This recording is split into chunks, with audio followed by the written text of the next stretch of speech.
Monsieur le Président du Conseil national consultatif des personnes handicapées, c'est à vous. Merci, mesdames, messieurs les membres du gouvernement, madame la défenseure des droits, mesdames, messieurs les parlementaires, mesdames, messieurs les représentants des collectivités territoriales, chers collègues et chers amis du Conseil national consultatif des personnes handicapées, mesdames, messieurs. Depuis que nous nous sommes quittés dans cette salle, il y a 3 ans, à l'occasion de la précédente conférence nationale du handicap, beaucoup de choses se sont passées. Je citerai le lancement de l'aide à la vie partagée pour l'habitat inclusif, l'élargissement de la prestation de compensation de handicap aux besoins en aide humaine pour les personnes handicapées psychiques et d'autres, la définition d'un nouveau forfait de cette PCH pour contribuer à l'autonomie des personnes sourdes aveugles, le lancement d'une PCH dédiée à la parentalité, le lancement qui reste encore à soutenir d'un soutien à l'autonomie via l'aide humaine pour les personnes qui ont des troubles psychiques, du développement intellectuel ou neurodéveloppementaux. Je citerai la première élection présidentielle à laquelle les candidats avaient l'obligation de publier leur profession de foi en facile à lire et à comprendre. Et même s'il reste beaucoup à faire sur ce sujet, il s'agit d'une avancée incontestable. Il y a la charte d'accessibilité de la communication de l'État qui en est déjà à sa 2e édition avec des moyens inédits et conséquents grâce à l'engagement du service d'information du gouvernement. Et même s'il reste beaucoup à faire, par exemple, mesdames et messieurs les ministres, pour que tous vos tweets, et ils sont nombreux, soient accessibles avec la description visuelle systématique de toutes vos images. Je citerai l'apparition sur nos écrans de plus en plus courante, pas encore systématique, du sous-titrage simultané et de l'interprétation en langue de signes des interventions du président et des premiers ministres, parfois même avec 2 interprètes pour suivre les débats et les interviews. Je citerai le lancement de la plateforme Mon Parcours Handicap avec la CNSA et la Caisse des dépôts et consignation suite au rapport Serre Taquet. Je salue Adrien Taquet qui est avec nous. Je citerai la prise en compte par France Compétences de l'accessibilité et des handicaps dans les certifications et habilitations professionnelles qui sont inscrites au répertoire national des compétences professionnelles en mobilisant l'expertise des personnes concernées. Je citerai le développement de France Service qui a intégré d'emblée l'accessibilité comme principe structurant du dispositif, et je pense en particulier à l'appel à projet qui a été lancé avec le Mobilier National pour concevoir des équipements d'accueil du public.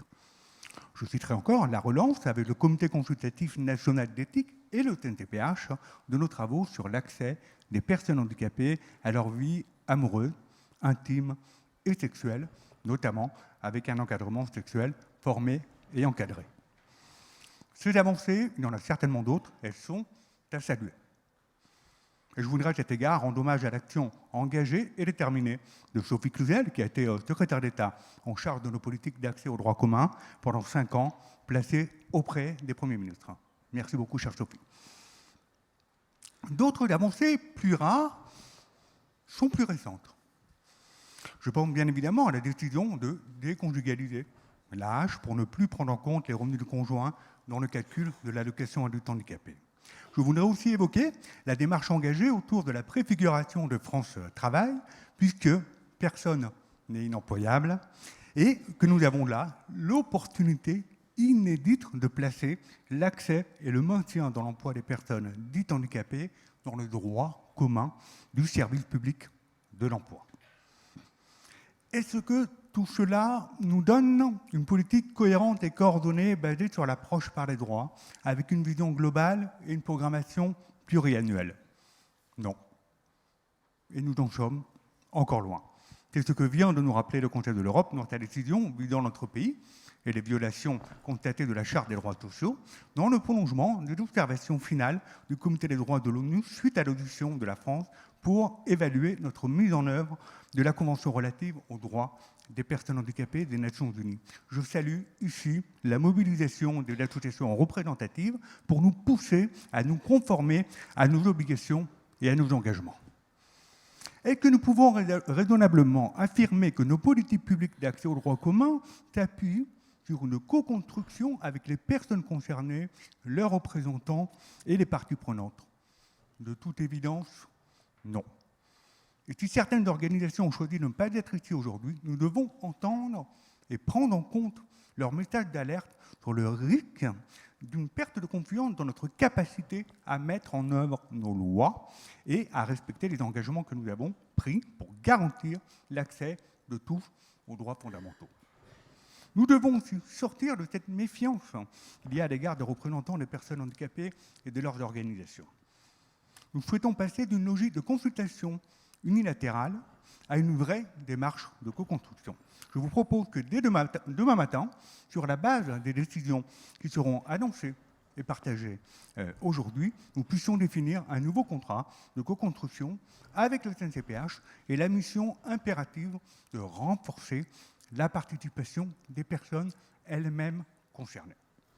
Alors, parmi les priorités auxquelles nous sommes attachés, je vais citer l'accessibilité, la mère des batailles, pour que nous sortions de cette CNH avec un programme ambitieux, concret, de rattrapage de notre retard et que nous puissions mobiliser la société tout entière, l'État, les collectivités, les acteurs économiques, les médias, les opérateurs de transport, bref, tous ceux qui sont présents dans notre vie quotidienne et que nous comprenions tous qu'il n'est plus question de déroger à nos lois et que l'inaccessibilité est un délit.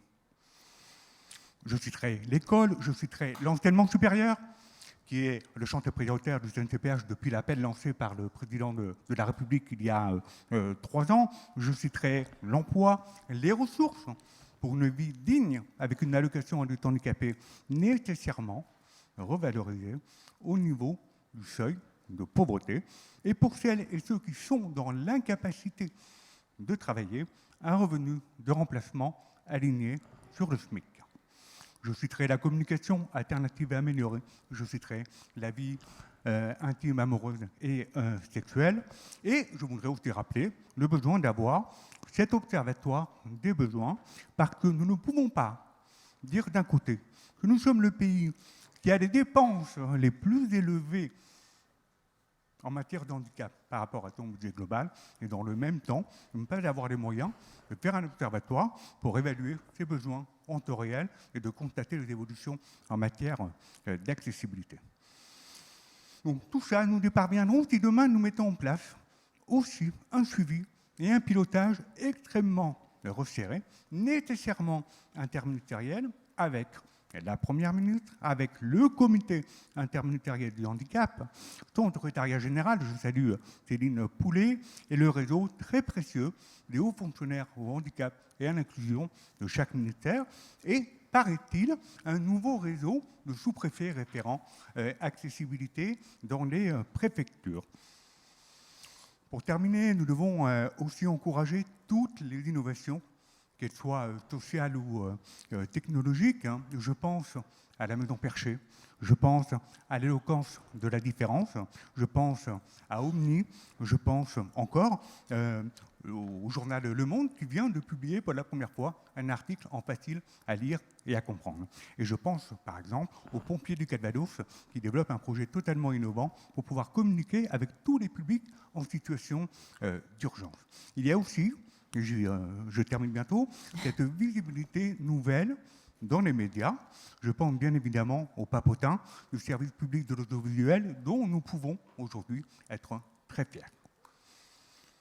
Mesdames, Messieurs, les membres du gouvernement qui allaient intervenir au cours de la conférence, dépassez-vous. Faites-nous vibrer. Embarquez-nous dans une France accessible, ouverte et adaptée à tous. N'hésitez pas à sortir de vos fiches et à vous engager sur des mesures concrètes et des stratégies très claires qui nous conduisent de manière irréversible vers l'accessibilité et l'autonomie. Et n'oublions pas, tout ce qui est pour nous, sans nous, est en fait contre nous. Je vous souhaite une excellente CNH 2023. Merci. Merci beaucoup.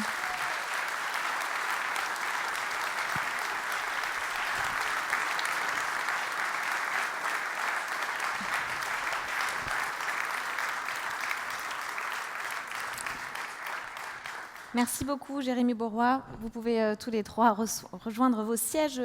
Vont monter dans un instant les participants à la première table ronde, à savoir les ministres Pap Ndiaye, Sylvie Retailleau, Olivier Dussopt, mais aussi Sophie Crabette, Gaëlle Vitali